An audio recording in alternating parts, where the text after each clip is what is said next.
Right, good afternoon, folks. So the guys have asked me to come along today and talk to you about the app marketplace and the video marketplace. Can I first of all check, can you hear me okay at the back there? Is that okay, Dan? Yeah? Okay, good. Great, thank you. Cheers. So just to give you a bit of background, I'm the Director of Innovation for a company called Dreamtek. In fact, that's the company there directly behind us. If we all look around now, wave to the guys can wave back. There we go, hello. Bit of exercise, good, we're all awake. A little bit of background about us first before I get into these things that you ought to know about the app marketplace. I mean, Dreamtek comes from the video and broadcast space, so we're actually running the video setup for the whole show today as well, so we're recording and so on. So we come out of that element of being the capture organization, the go-to company that provides services to actually produce videos and so on. And that can be in a broadcast environment or in a internal learning environment as well. In fact, we manage learning academies for various different organizations which allow them to use video as a learning tool. Hence what we're going to talk about today. And we're also going to have a quick look at the broadcast pod at some point. Now this is one of our studio in a boxes, if you like. It's sort of, the thing on the right here looks kind of like a Photo-Me booth, but really it's a full-blown video studio with auto-cue and HD cameras in there and so on, and fits into a bigger, broader video management and streaming service that we provide as well. But we'll come back to that later on. That's giving you a bit of a background of some of the services that we provide. Some of the customers, we work with some of the interesting names out there, Ricky Gervais amongst others, that we've worked with as far as capturing shorts and full-blown training films as well across the world. And we've been used for things like streaming services for Adobe and also for Google. In fact, we've got a big list of corporate customers that have used us for one or other form of service. But of course, the purpose about this today is we're going to talk a bit about video and what that means to you in a learning environment. But of course, all of those companies have come to us and said, well, great, you provide these great services for streaming video and for capturing video, for recording it. Maybe we've set up studios within those companies and we've trained them. But essentially what they now want to get into is app creation. So quick show of hands, who in the audience has used an app? Okay, good. All right, who's created an app? Ooh. Now, I think there's some wry smiles, so perhaps some of you have, but you're just being coy about it. Well, we've been pushed into this, well, I say pushed. We've seen the opportunity as a company, and we've got involved in app creation. So we've got a lovely team of developers, actually around the world. We're in multiple sites, so both states here, the UAE, amongst others. So we've got a resource of a lot of different skills across the world, basically.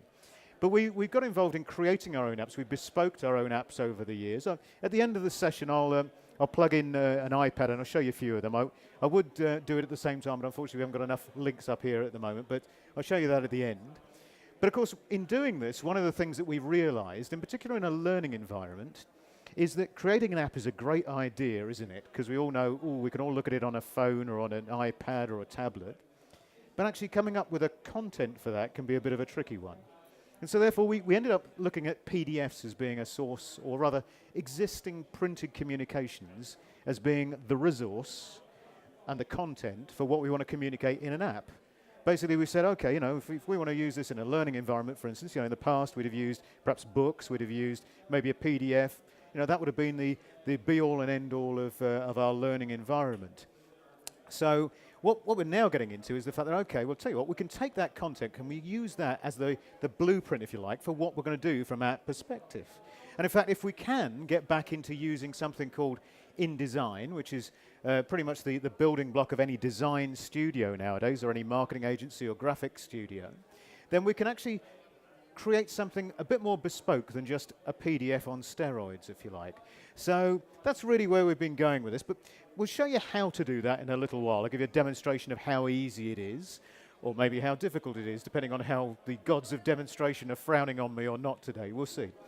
But first of all, let's give you some background. Let's give you some information, because if you are perhaps thinking about using apps to communicate, or apps as a learning tool, or apps as a means of marketing, because all these things are appropriate, then basically there's a few things perhaps you want to do before you get into it, before you throw yourself into it. You want to know a bit of background. So hopefully I'll give you some useful background to the whole marketplace today. First of all, one of those first 5 things I'm going to talk about, market statistics. You know, how big a marketplace are we talking about here, and what's the shape of that marketplace? How is it framed? Well, pretty much we know that iOS or Apple are still ruling the roost. You know, they've still got the market share, albeit Android are coming up. But of course, there is that little querulous thing with Android. Okay, which version of Android is it? Or what size is the tablet? All these things can make a little bit of a problem for us. Whereas in the lovely iOS world, then, okay, we've got a bit of a starting point here because it's the same size, 4x3 dimensions for, well, certainly all the tablets that they produce. So if you want to create an app for that, it's the same size. Can have different resolution there, but hey, you know, at least you've got a nice aim point. So if you want to say, okay, I'm going to take my learning technology journals, I've got all my course notes, I've got my internal details, I've got my training guides, I've got my internal HR documents, I've got a whole bunch of information, and I want to try and convert that into an app. To use an app to communicate, then okay, starting with the app in an iOS format is probably a good place. But we can cover both. For those of you who are thinking, well, maybe I could make a business out of this as well, then haven't got final figures on this yet, actually, but certainly the estimate there, this was from ABI, I think, was that it was going to be $27 billion, the value of the app marketplace last year. That's the app marketplace, not the tablet or the phone or the app marketplace, $27 billion. So quite nice for instance, for people like Apple, because they get a third of that, don't they? So that's all right. But obviously, you know, it goes to show what a value of a market is, and the fact that it's a growing marketplace as well. You know, it's certainly not it's not done and dusted. In fact, what we're looking at as far as how people view things, how people engage with data, how they consume information nowadays. You know, we're seeing, and this is a couple of years out of date, this particular slide, but it's showing that, okay, there's this growth of people viewing apps greater than people looking at the web. So it's now beating, this is in the States, but it's now beating web viewing in the States by looking at data, by looking at the world out there on an app. And in fact, as you can see, it's getting up there towards the television side of things. You know, it's getting up to be as, and probably we all know this, because we've perhaps all got, or starting to get connected TVs and so on, and you know, maybe we are looking at a lot of stuff online, you know, Netflix, etc., providing a lot of our entertainment nowadays. So it's a marketplace that's growing, and certainly even within the app environment, you may be thinking, well, maybe all the apps are being used for just doing stuff on the internet anyway. Well, actually, no, that's even on a mobile environment. There's a very increasing percentage there, over 80%, that are engaging via apps. So a lot of opportunity. Because what it's telling us is, okay, actually, this is how we like to communicate.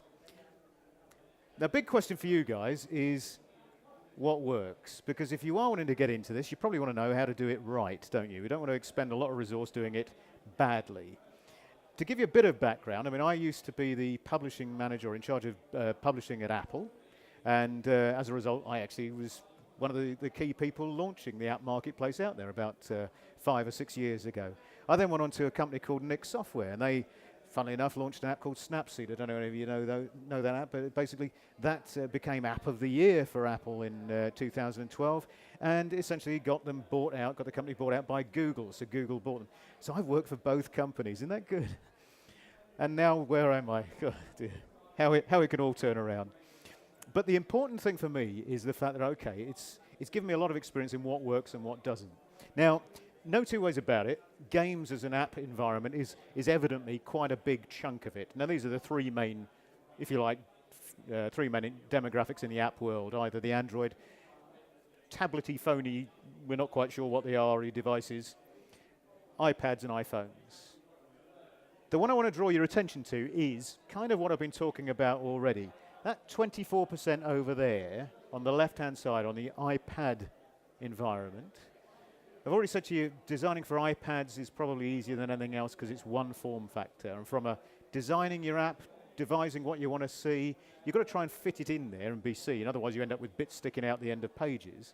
So easier if you standardize and aim for one thing. So iPads are quite a good place to aim for. And a quarter of what's going on there is actually newsstand, which is the magazine world, is the brochure world. It is essentially what I was talking about, printed literature or PDFs, now suddenly appearing as an app, as app content. So that's a quarter of what's going on there. So I'm not sure how much financially that works out of that 26 billion, but it's a fair chunk. So worth your while considering that that's an area to be investing in. Because of course, as opposed to you having to consider how to build a game, yes, you could come to Dreamtek, yes, you could say, I've got this great idea for a game, let's actually write a game, and we'd have to code it from the ground up. In the case of this newsstandy, magazine-y style, let's convert a PDF into an app environment, but make it more exciting than just a PDF, then basically what you're getting into there is something that you've already done a large part of that creative work for. So what works? So this is talking about the half-life of apps, quite an interesting concept basically. Essentially what they're saying there is that anything that gets to about 10,000 monthly users is fairly safe. And anything that actually can grow and keep that its initial volume, because it's the same in any software world, in any software environment. What happens with software when it launches? It does a whacking great peak of sales or downloads and so on. Same thing here, and then it sort of peters off. But if you can keep up there above, say, 50% of that initial volume, actually you've got a far better chance of continuing of existence.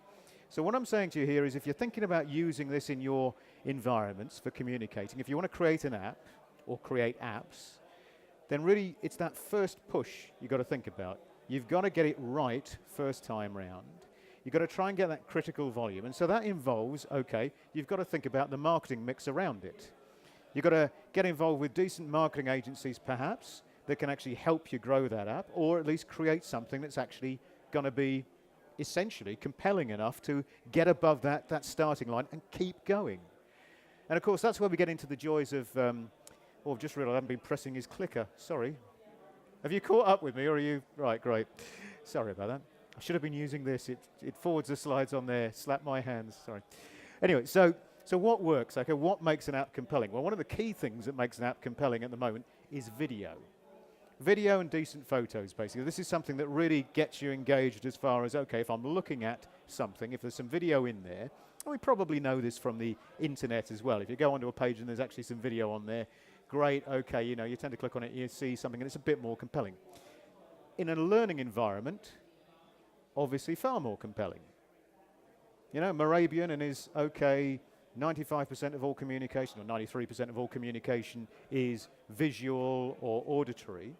Okay, so that's telling you only 7% is the words, is the written bit, etc., etc. So therefore, you need to have some interest, some compelling movement, some life in there in order to get some engagement. And that's exactly what we're seeing here with the video side of things. Let's see if I can get the button right on this. Woo, that's good. Could have gone backwards, could have all gone wrong. And more importantly, the video and the photo marketplace is the fastest growing app marketplace outside of the joys of games.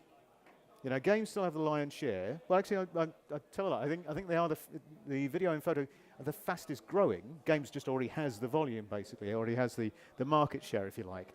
And you're getting more hits, more downloads, more interest, more readership, etc., on video and photo-based apps.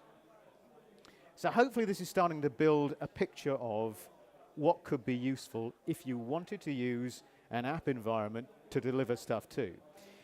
And as you're sitting in the app and video session, I'm kind of hoping that that's something that you at least wanted to get a little bit of information about, basically. So what about anything else, though? Because, all right, it's called apps and video this session, top 5 things and all that. Apps aren't necessarily the be-all and end-all.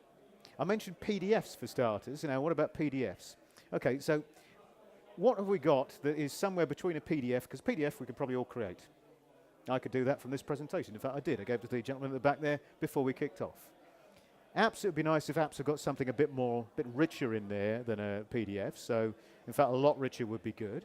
In fact, if it starts getting involved in things like, I don't know, feedback and actual interaction with people who are reading, be that on a, all right, let's sell them something, or let's check that they're learning something, or let's see what stage they're at in learning something, then that's good. But of course, we've also got this thing called ebooks, which also is another communication medium. So I'm mentioning this because I don't want you to forget about it, because very much the same starting point for apps, which I've mentioned. You know, we could go from coding, right from the word go. You could come to me and we could say, Dreamtek, please could you design me an app, and it's going to be around, I don't know, a game on whatever it may be. It could be a learning game. Yeah, great, okay, so we could do that. We can code that if we want to. We could do it in HTML from the ground up, or we can code the thing. However, if you've got that written content in the first place, then creating an app is a good thing. However, we don't all necessarily deliver to places where apps are viewable. Seems incredible, but there's certainly marketplaces around the world where not everybody's got an iPad. Now, I mentioned I used to work for Apple. I still have a lot of shares, so we can try and encourage more people to have iPads. That's a good thing. But that aside, basically, if you're playing with, say, some marketplace where they've not necessarily got that that level of sophistication, is that the right word for, basically where they haven't been sold a whole bunch of iPads and tablets and so on, you've still got computers. Delivering an ebook actually delivers into that environment, doesn't it? Because you can read an ebook, but you can potentially embed sound in a very loud fashion, or video into an ebook as well, basically. So don't write off ebooks, because it is very much compared to, hello, there we are, compared to the printed marketplace, where the printed side of things is downgrading, is dropping. Ebooks, it may not be the stratospheric 115%, I think it was, rise that the app world is getting. That's because these have been around a bit longer, basically. But it is growing. I mean, things like adult books, which I'm assuming is books intended for adults as opposed to anything that should appear on the top shelf. I don't know. But I'm thinking we're talking adult literature, so learning, for instance. That's growing 13% up. So not the same sort of massive rise, but definitely growing. Let's face it, whatever we can do to move away from printed literature, from killing trees and chopping them down and costing money to actually shift what we do with them afterwards to different parts of the world or the country or the room, then that's a good thing, isn't it? So whether it's an ebook or an app, that's a good thing. The good thing for you is you can actually use the same sort of starting blocks to create ebooks as you can to create apps as well. So, things that we all ought to be aware of as well. Quite a few hands went up when I said, have we all downloaded apps? Apps aren't necessarily just stuff that we download from iTunes or Google Play or Amazon Marketplace on a commercial, personal use basis. It's absolutely a tool that you can use in basically in a corporate environment as well, or in a learning environment as well. So if I want to, I can set up an internal enterprise setup, and I can deliver apps in whatever format. Has to be said once again, it's a bit easier on the Apple front than it is on the other two fronts, basically, out there. And I believe Microsoft now have a tablet as well. Anybody got one? Anybody seen one? No, well, there we go. I'm sure they'll do something with it eventually. But anyway, if you want to be delivering internally within a company, Apple, again, make it quite nice and easy. You can set up your own enterprise server internally, as they call it, and essentially you're setting up your own version of iTunes in an environment. Now, that could be university, college, school, business, my lounge, doesn't matter, but at the end of the day, you can set this up internally, and therefore, you don't have to log on, or your intended recipients of the app don't have to log on to iTunes to get your details. So you can use this, and we've got people using this in an internal corporate basis, on a learning infrastructure basis, an LMS basis, to actually deliver content. And again, this is something it's pretty simple to do, but come and have a chat with us about how to do this, basically. Again, that comes back down to what you're going to deliver on it. Well, okay, it's kind of nice to actually make sure you can deliver something that is relevant. So again, easier to start with something you've already got. I mean, at the end of the day, if people like the Pentagon are saying they're going to be implementing this, there's also, on that enterprise basis, that internal basis within a corporate learning system environment, and that could be an extranet basis across the country or across the world, the security levels are there. So you can have all nice subscription services. You can make sure only people that you want can get the details that you want them to get. You can actually use it as a sort of split. You can have an app which you're using as a marketing tool, create an app which is marketing your company, but just have certain editions, if you like different magazine editions, specific to internal or extranet customers themselves. So is this all sounding something you can see how perhaps it works into a learning environment? Some nods, some complete blank stares, who knows? Now, it's not just one direction. And I'm not actually referring to the popular music group there. Admittedly, I have been mistaken for a member of that group in the past. But anyway, there's also this opportunity for you to actually have bi-directional input. This is probably the most important reason why you would want to go for an app as opposed to things like printed communication or an ebook or a website, analytics, basically. If you want to communicate something, I can deliver a piece of learning. I can deliver a lesson. I can deliver an entire course. And I can deliver that as an app. I can embed if I want to. I can either stream or I can embed video. And I can either stream or I can embed HTML. So I can have live content in there or I can have embedded content in there. And I can deliver that. And not only can I deliver that in a very similar sort of fashion to how you would perhaps originally have sent course notes, details, health and safety document, company compliance documents, all that good stuff. But I can do that without printing it, without creating that big lump of wood or paper that gets sent around. And I can also embed analytics in it. And this is a key thing, because suddenly, if I want to get information back on who's read what's been read, what's been viewed, what has worked and what hasn't, am I designing this right in the first place? Then I can get that information back, basically. I can suddenly find out, okay, well, actually, we embedded that video in there. Absolutely nobody looked at it. What was the point in that? It made it chunky and nobody actually wanted to look at it, and I therefore slowed the downloads and stopped the whole process. Or maybe, actually, the video, well, everybody looked at the video, nobody filled in the form. Why didn't they fill in the form? So, analytics. Key thing here is there's lots of different analytics companies out there who offer free services. So Flurry, for instance, they're one of the people who are sort of very kindly taken some of the details and information in the background about the marketplace from the Flurry site, actually. They've got a very good, very informative site, so if you want to have a look for something, have a look for their blog. They monitor more than 400,000 apps now, basically. They look at, interestingly, if this thing works, more than 1.3 trillion app events per month. So they're tracking quite a lot of information there, basically. Now, that's obviously good for them, but it's quite good for us because we all get the benefit of this because we find out what's going on in the marketplace. But it also means you can start having a look at different opportunities as well. Because you consider things like, well, okay, if I want to supply in different marketplaces, I haven't supplied to China, for instance, before, but I know it's quite a big marketplace. How big is that marketplace? Maybe I want to create a commercial app. Well, we haven't even scratched the surface in China, or India for that matter yet, as far as delivering app content is concerned. Compared to population density, it's a fifth, well, less than a fifth. It is ridiculously small amounts. So if what you're thinking about doing is communicating overseas, great. An app is instantly going to give you a better means of doing it, and it's going to give you massive opportunity to grow what you're doing as well. So, point about that is analytics, though, from your perspective, you can embed analytics into your apps. So as I say, you can find out who's viewed what, who's doing what, where has it been downloaded? Have I actually had any downloads in China yet? I don't know. Let's have a look. So this is the sort of thing. Now, some of this service is free. You can sign up for some free level analytics in there. Some of it is paid for. But at the end of the day, very good if you can start building that into your plan. So as I say, so far we've looked at the idea of, okay, if you want to create an app, let's make sure you do it with something compelling in there. Video is definitely one of those compelling things. So start including video in there. If you can't do it yourself, come and have a chat with us, because that's exactly what we do. It's exactly what we came from.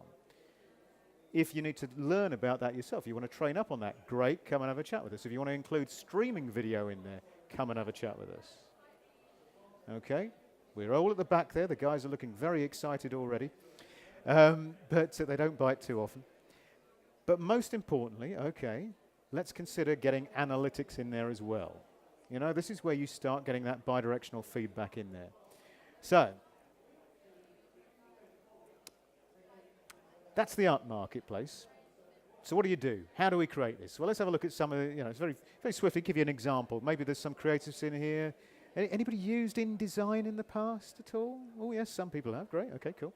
Okay, so this is the sort of philosophy that we've got behind what we're doing. What we try and do at Dreamtek, no matter what the technology is, whether it's streaming video, creating apps, HTML apps, etc., building up some ebooks, etc. We try and make it immersive. We try and get you into the technology, and we try and make sure that when you're looking at it, it feels like it's built for it. I mean, things like our broadcast pod as well. This is something that very much we're saying to you, okay, we try and make that immersive for you to create stuff. So you don't have to think about, okay, how do I actually set up a video camera?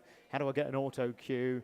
Oh God, I mean, what do I do about actually editing that and streaming it somewhere else? No, okay, it all turns up in a box, basically. So from a very easy, let's pick up and plant in here a studio and away you go. You've got the ability to create content straight away as far as this is concerned. We want those comms to feel like they're actually made for it. So if you pick up a tablet, we don't want it to feel like it's just a PDF. Oh, look, I can turn the page, that's it, for instance. We don't want you to go away with the feeling that, okay, this wasn't designed for a tablet or a phone. I mean, just considering the form factor difference between a tablet, pretty big, and a phone, pretty small, you need to think about how am I going to, design for the two different formats. And as I say, if you get into the world of Android, you've got to start thinking about all those different sizes of screens from the different manufacturers that produce Android. So therefore, that's really where you need to be starting to get your head around. And lastly, what we've got, and this is a nice thing, isn't it nice to get something free at the end of the day at an exhibition? So come and have a chat with me afterwards or talk to the guys. Give us your details. We can give you details of how to get a free plugin which you can start creating or designing your own apps with. I'll show you quickly how to do it in a second, basically. But this gives you the opportunity, or your creatives, whoever there is in your organizations, companies, or just yourselves, to actually start looking at how to create apps. So come and have a chat with us. I'll give you details of how to do that. I'll go and have a chat with the guys at the back there, basically, and we'll take your details. But that's kind of getting us into this realm of, all right, we can create these apps. But let's look at exactly how to do it. So we've got a solution, basically, which allows us to do this sort of stuff. Now, I've mentioned about the app, take a PDF and convert it into an app. Well, actually, if we can design it better from the word go, then great. But even if it's just a basic, all right, we'll take a PDF and we'll get it into this app format. This is the sort of stuff we can start getting into, where you've got something slightly better, where you can actually zoom and so on in there. So it's not great, but it's got that extra interactivity in there. But of course, we can grow a bit further, because we can do things like this. This is guided reading, great in a learning environment, because what it's doing is it's choosing different blocks of text, images, etc., in your app, and starting to guide you through it, so you actually get a learning experience as you go through. And then, of course, you can start embedding in things like movement in there. You can use the accelerometer in your tablets, etc., to move stuff. And you can embed things like quizzes and interactivity, or as I mentioned, video in there as well. So we've certainly got that capability of saying, okay, we'll shove some video in here as well. And as I say, it doesn't have to be, I use the term shoved, technical term, but it could be streamed or it could be built into it. The only impact there is you need to think about is, okay, what size format for the video?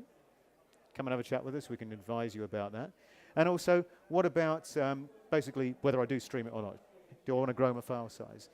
Good thing with all of this is the fact that, of course, if you want to, you can start building a business about this. You can start monetizing it as well, basically. So you can get into that world of actually creating something that you could charge for. Now, that could be learning courses, of course.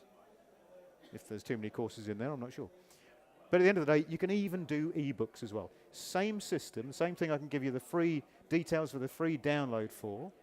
Then basically you can start creating ebooks as well. Not quite the same amount of interactivity, not quite the same ability in there, but things like guided text, things like actually voiceovers, video, and in fact games, and that could be learning games as well, can all be embedded in there basically. So how do we do it? Well, basically we have a nice little solution. The good thing is, for those of you who have existing design teams, graphic design teams, marketing agencies, design agencies you work with, you can use existing creatives here. But what we can do, we can take either PDFs or InDesign and start incorporating that into this environment, basically. Just getting it into this environment and going out to, whatever it may be. Could be computers, could be tablets, could be phones. So different types of content there. We can also produce automated workflows around this as well. So if you've got, I don't know what you've got, basically, but in some corporations, for instance, bucket loads of files, bucket loads of communication notes, training details, litigious stuff that you need to make sure people have actually viewed, Great way of doing it on an app, obviously. You can see, you can get the sign, basically, that they've actually viewed stuff, they've read stuff, and you can see if they've read it and not just signed the form at the back of it. But we can automate that as well. We can just give you a big bucket to drop it into and create that. So different ways in which we can get there, as I say, from PDF into an app environment, from InDesign into an app environment, or maybe from a PDF into InDesign, so you can edit it a bit. So you can chuck your bulk load of your communications just from PDF into an app environment. But the ones that you really need to focus on, add a bit of extra detail in there, video, etc. Maybe advertising, depending if you're doing this commercially or not. But if you want to take your nice, what was effectively printed information and soup up the ads, so that therefore you can actually charge people more, great, we can handle that as well. And likewise, as I say, you've got this capability of doing that in an ebook environment as well. So similar sort of thing, or even actually creating web-based versions of magazines and brochures and catalogs as well. So, getting to the end, I'm going to show you a little bit of how to do it in a second, but most importantly, you're probably wondering, well, how much does this amazing technology cost? So, ebooks starting at £150 per ebook. So we're not talking megabucks. Apps starting at 500 quid an app. So again, we're not talking megabucks. If you want to talk to us about bespoking stuff, i.e. starting from that starting point, as I said, we can do this. You tell us, well, we want to design this game, and we'll start coding it for you. Yes, we're going to be talking thousands of pounds there. But if you want to start going to an app environment, you can do it cost effectively. We can add in some extra ingredients like video creation and HTML creation and pop that in there as well. But it doesn't have to cost a fortune. And most importantly, in this environment, you can add in analytics. So you can start finding out who, what, where, when, why. All these good things. Okay, so I've been not clicking the clicker again, have I? I'm sorry. I'm sorry. I'm so used to having to walk over here. It never works usually. So basically, what about video? Because, of course, that's the one thing. I mentioned it lots of times. I told you about what we're doing with it. Well, we've shown you how to do the app side of things.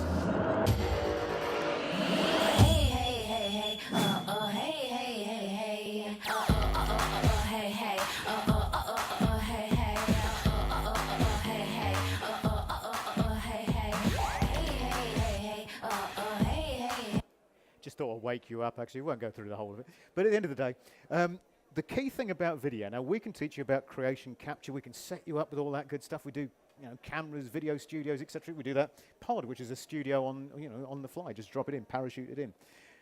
One of the key things that you do need to think about is how to manage it all. Because if you haven't got into video before, who's created video in the past? Here, please. Some of you very gingerly have. Okay, because you were so shy about it, I'm going to ask some of you to come up here and show me. No. Basically, one of the key things about creating video is actually managing it, managing all the assets. Where's it coming in from? And of course, the same thing in any environment is actually auditing and tracking to see who the heck signed this thing off, because it's been published now. Who the heck allowed that? So the good thing is we've come up with our own solution there, something called the Hub, which actually allows you to do all this good collaboration, so I can have multiple sources delivering video that's going to go into, say, my app, or just streaming, or just into my training DVDs if I want videos. So we've got the solution here. It's called the VF Hub, basically. Allows that collaboration, could be remotely or within a company, within a corporation environment. It's also got the opportunity to add in audit and approval. Big important thing here, because I can therefore say, right, okay, this isn't going to go live until I've had this signatory, this signatory, this signatory. So very powerful tool as far as this is concerned. And also from a tracking perspective, you can therefore track to see who signed that off, please. Can we find out? Okay, we'd just like to pat them on the back and give them a pay rise. Maybe. So therefore, great. Okay, we've got this capability in something called the VF Hub. It's a Dreamtek product, again, that basically allows you to control and manage all that sort of things. Not necessarily, it's not something we would say to you, it's going to be there for you for everybody to use. If you're doing video editing, video creation on your own, obviously, not so important. But if you're collaborating, actually, yes, it suddenly becomes very useful. But more importantly, once again, analytics. We can embed that around it as well. Different sorts of analytics again, but we've got that capability of tracking just through videos, just through things that get popped up via apps, via the internet, etc., etc. So we've got that capability. So that's it from me on that side of things. I am quickly, if you want, going to show you how easy it is to create this sort of stuff. Look, there is the starting point of an app. Are you impressed? I should have been a designer, shouldn't I? Let's just say I want to get into the environment where I've actually got, you know, something like this this app over here, basically. So we've got a little viewer here. This is the little program I told you about, the freebie program that allows you to see the sort of stuff that you can have in here. So capability to move in left and right. You know, you've got the whole rotation side of things. So you're in the app mock-up environment here. This is the iOS simulator. And essentially, it's kind of simple, really. You've got InDesign running here. You could just take a PDF and pop it in here. But what I'm doing here is I'm saying I've got a plug-in here which allows me to do two things. One's interactivity and one's manage the project, basically. You can start building your apps. You go down the page here. Very simple to use. So this is the bit that, as I say, I can give you how to organize and orchestrate this later on, or basically we can tell you where to download the free bit. Come and have a chat with us on the Dreamtek stand there.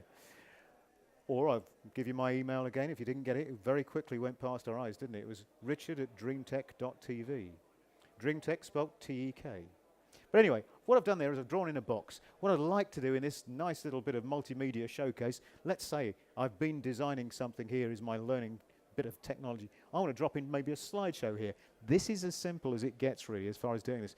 I just need to click on my interactivity tablet, and because I've selected somewhere to place something on the page, it's popped up this, it's almost like a well-known burger company till of selections of choices of things I can do. I can add in movies, I can add in buttons that are going to do stuff, I can add in games, for instance, interactivity. It's a click of a button. I'm just going to, for your delectation, show you adding in a slideshow, for instance. So I'm going to pop in, create a slideshow. I can have it with the little pop-ups at the side, or I can just have it straight away in line with the design of the page here. And I'm just going to pop in some files here. So I'm just going to choose some files. I'm just going to get some images here. Anyway, I'll have 3 images that we're going to pop in here. And we're just going to have a little slideshow circling around. So instantly we're going to get some interactivity going in what was a flat and boring PDF beforehand. And we're going to do that with, we can automate stuff in here. We can, show how to control things. So it's all very good. But I'm just going to very quickly, because we're out of time, basically. I'm just going to go into our project manager now. And I'm going to say, OK, well, let's generate the project based around that. So let's create it. And it's going to quickly take those images, downsize them. So you don't have to think about what size the images have to be. It's going to be processing, oops, if I press the button. It's going to process them through Photoshop and just subsample them down. So again, pretty simple to do. So as long as you can choose the bit that you want to start improving your communication piece here, and I can boot up my copy of Photoshop and get that running to just downsize things. I don't have to think about it. I don't have to re-res them, etc., etc. So it's just doing the work for me. Go on. There we go. So, and now all I can do is, if I want to pop that into my viewer over the far side there, you see I've dropped it in here, basically. So all I'm going to do is just hit test. And what that test does, it pings it to wherever I want. I could drop it onto my tablet if I want. I'm actually going to pop it into my my viewer that you saw on the next page, basically. So I'm going to send it to that. There you are. It's done. It's published. If I pop over there now, that was the one we were looking at beforehand, which you may recall. Well, we did have something there, actually. But let's actually close that and just reopen our new version there. So just created. There you are. As you can see, and there we are. We've got our nice little now views of the coast in South Africa basically popping past. And again, we've still got that same sort of capability of saying, oh, look, we've got it's a proper app, it's moving around, it's giving us lots of different pages we can go through here, we can actually extend down the page, etc., etc. Not, it has to be said, a glowing example of why you would want me to do any design in your company, corporation, or building. But hopefully for those of you who have actually had a bit of a play around or thought about doing this, it's a great way of starting to add interactivity. That could have been a movie, that could have been a map, that could have been anything. It was a case of popping up a little shopping list and pressing it and then choosing what to pop in there. It's not complex stuff now, folks. Come and have a chat with us at the back, or come and have a chat with me at the front here if you want to find out more. And I'll say thank you very much for your time. If you do want any more information, richard@dreamtek.tv. Thank you very much. Cheers.